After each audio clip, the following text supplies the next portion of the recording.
కుమారుడైన యాకోబు తండ్రి అయిన ఇస్సాకులో ఏం చూశాడు? ఈ మాటను బట్టి మీకు ఏమర్థమవుతుంది?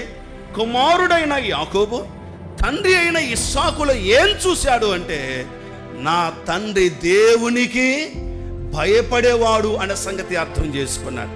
ప్రియులారా, గమనించండి, ప్రభు నామమున జ్ఞాపకం చేస్తున్నాను.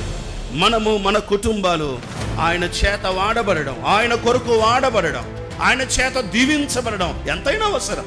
ఆయన దీవెన లేకపోతే మనం బ్రతకలేం కదా. ఆయన కృప లేకపోతే ఒక క్షణం కూడా జీవించలేము కదా.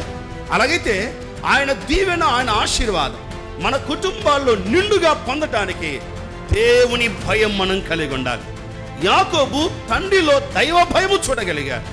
తండ్రులారా, తల్లులారా, మీలో దేవుని భయాన్ని పిల్లలు చూడగలుగుతున్నారా? మీ పిల్లలు, మన పిల్లలు మనలో దేవుని భయాన్ని చూడగలిగితే వారికి సహా ఆ భయం అనేది వస్తుందన్నమాట.